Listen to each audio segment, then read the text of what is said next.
नमस्कार.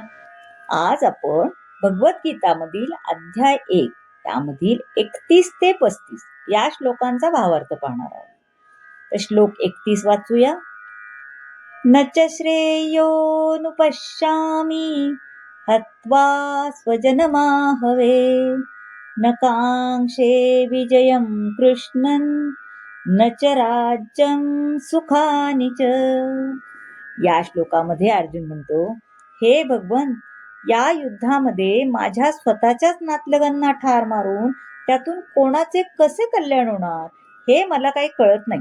आणि हे कृष्ण, त्यापासून प्राप्त होणारे विषय आणि विजय आणि राज्य याची इच्छा देखील मी करू शकत नाही. पण कृष्णाला वाटते जीवनाबद्दलच्या अशा अंध कल्पनेमुळे त्यांना भौतिक सुखाच्या कारणांचाही विसर पडतो.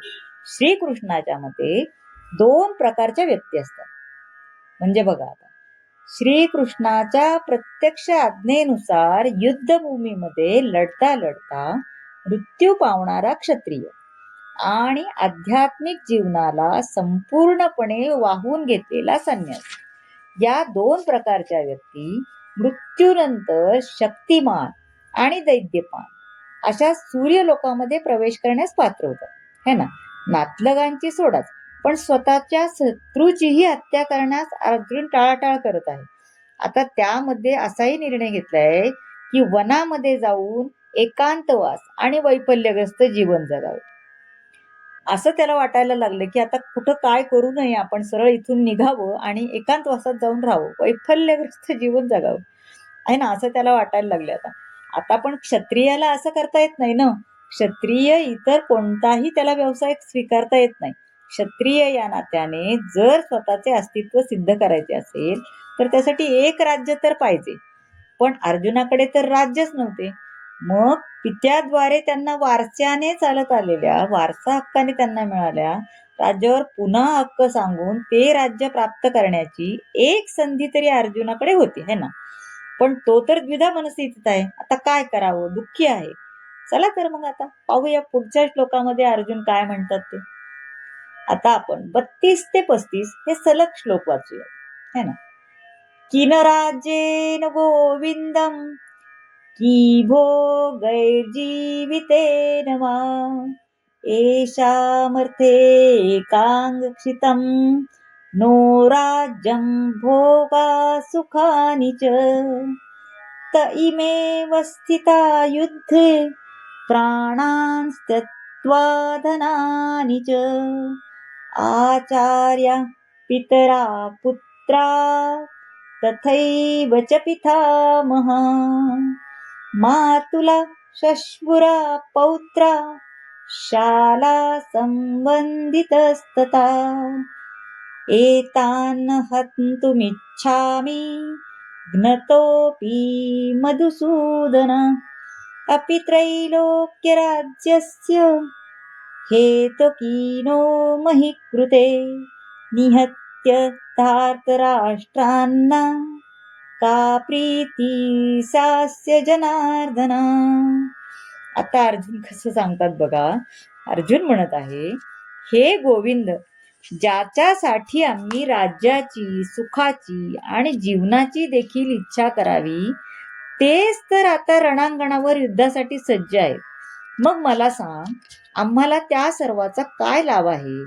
हे मधुसूदन, जेव्हा गुरुजन, वडील, पुत्र, आजे, मामा, सासरे, नातवंडे, मेहुणे आणि इतर सर्व नातलग आपल्या संपत्तीचा जीवनासाठी त्याग करण्यात तयार आहेत आणि माझ्या समोर उभे आहेत, तेव्हा जरी त्यांनी मला वाटले तरी मी त्यांना मारण्याची इच्छा का करावी.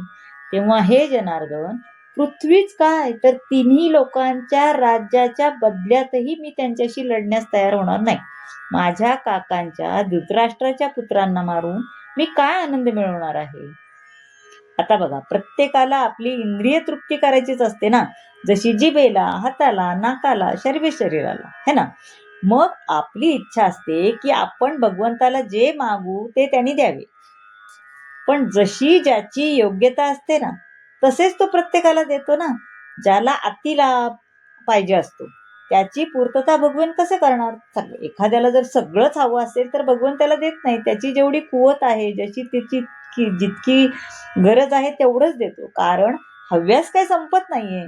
पण ज्याची खूप इच्छा नाही, आपण म्हणतो देवा पोटापुरतं दे बाबा, तर ते देव नक्कीच पूर्ण करतो. तसेच अर्जुनाला वाटते की देवा माझे सर्व नातेवाईक या युद्धात मारले गेले तर मला नंतर जे वैभव मिळेल ते पाहायला पण यापैकी कोणीच नसेल ना, मग मी हे युद्ध का करू?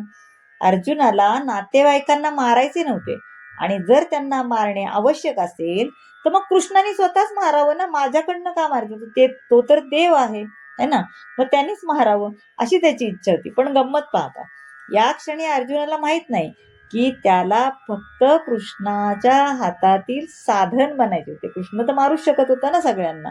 शेवटी कृष्णाने जसं जसं सांगितलं तसंच झालंय. पण कृष्णाला स्वतः हे करायचं नव्हतं. त्याला कृष्णाच्या हातातील साधन बनायचं, फक्त निमित्त मात्र बनवायचं होतं. आपण म्हणतो ना, निमित्त असतं, काही पण गोष्टी व्हायला निमित्त पाहिजे असतं. देव आपल्या हातात घेत नाही. आपण असं म्हणतो काही वाईट गोष्टी गेल्या की देव आपल्या हातात घेत नाही, जे त्याला करायचं ते करतोच ते. तसंच आपल्याच बांधवांचा सूड घेणे ही अर्जुनाची इच्छा नव्हती, पण ही भगवंताची योजना होती. कारण भक्तांना, म्हणजे अर्जुन हा कृष्ण भक्त आहे ना, मग त्याला जर कोणी दुखवलं तर त्या व्यक्तीला भगवंत क्षमा कसे काय करणार, आहे की नाही? तर त्यांना क्षमा करणार नाहीत. त्यामुळे त्यांचा वध करण्यासाठी भगवंत हे निश्चयी होते, है ना.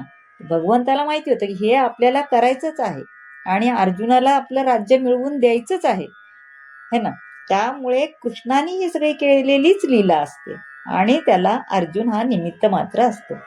तर मंडळी, कसा वाटला आजचा हा भाग नक्की सांगा. चॅनलला सबस्क्राईब करा, शेअर करा, लाईक करा आणि बेल आयकॉन नक्की दाबा, म्हणजे येणारा प्रत्येक व्हिडिओ तुम्हाला लगेच मिळेल. आणि कमेंट मात्र नक्की करा. धन्यवाद.